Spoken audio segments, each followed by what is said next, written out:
3-2 go. As leaders from the Niger Delta region put forward a 16-point demand as a condition for winning the support in the federal government reform plan.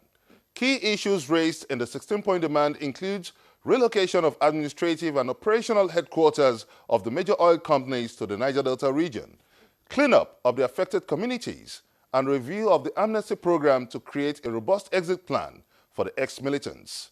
Now, what happens to the Niger Delta cleanup plan as the people from the region continue to bemoan their fate in a reality troubled by oil spills, environmental degradation, oil pollution, and militancy? On August 2016, a board of trustees was inaugurated to oversee the joint venture funding arrangement amongst Shell, Total, Ajip, and NNPC for the Niger Delta cleanup.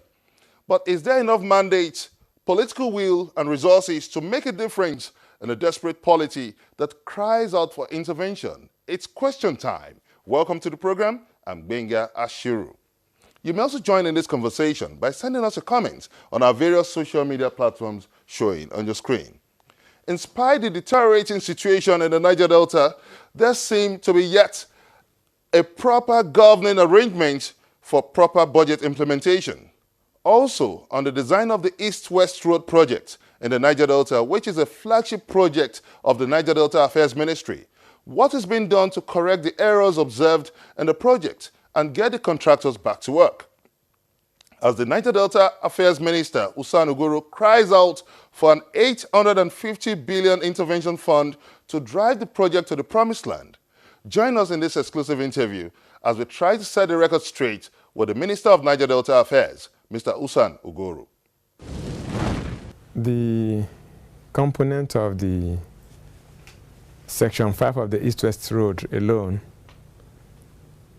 is upward of 270 to 300 billion naira.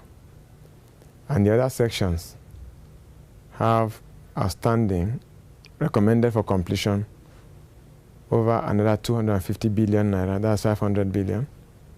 Then we have several road projects ranging from hundreds of millions to tens of billions. We have other infrastructure projects like the skills acquisition centers and their accompanying infrastructure developments within the estates. We have housing estates. We have other projects in the region. And if you put all that together, it comes to the region of that amount. So it's not just for one project. The question was on how much is required to complete all the projects that the ministry has initiated.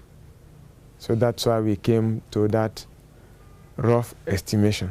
When you talk of flagship projects and you talk of the East-West Road, where does that place the Ogoni cleanup plan? Well, it is rather surprising that the public thinks that the ministry is only for East-West Road, because everybody that talks about the ministry first tends to focus on the East-West Road. However, it is quite important given the socio-economic impact expected to create and generate and drive within the region. But the surprise is that everybody, or most people in the public, identify us with just that project, and it's important that we don't run away from it. However, when it's taken in juxtaposition with the Ogoni cleanup, it's fairly not in proper placement, because the Ogoni cleanup is anchored by the Minister of Environment, not in the Minister of Niger Delta Affairs. Let's come back to the East-West Road now. At about 9 months ago, you pointed out some deficiency at the draft design stage. So how far have you gone in correcting these deficiencies? We have got alternative design suggestions.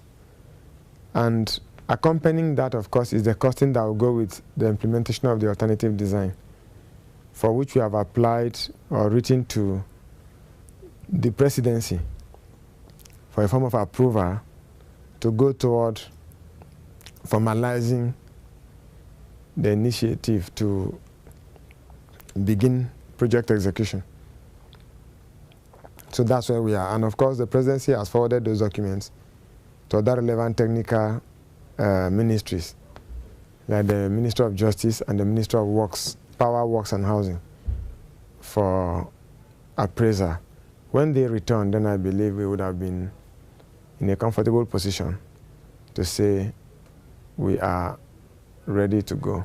Now, when you look at some certain issues in terms of rhetorics that comes up, talking about, in your own word now, upon the implementation, upon the completion of the audit report and some other explanations that you've given, it gives signal of a huge bureaucratic bottlenecks in executing some of these projects.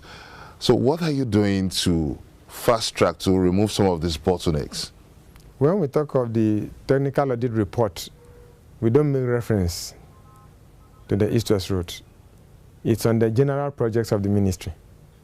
So the items must be addressed in the proper context so that we don't mislead the public. You also disclosed that 4 billion naira has been given to mobilize contractors, but considering the timeline and the urgency, the anxiety from the public, some people feel that this project is taking a rather slow pace. Well, you know, each contractor has a section that is handling, and being road construction is difficult from the perspective of administration to say how far or how less. But all we know is that people are on site, they are working. For us, what we expect is if any particular milestone in the project is accomplished according to provisions of specification, then we can confirm that we have made certain progress. But just being on site makes us believe that they are actually making progress. But beyond bureaucratic bottlenecks that you referred to, the most important factor in all this is the money that you know we don't have. Because no matter how well intended any motive is, it's almost impossible to do anything in terms of project execution without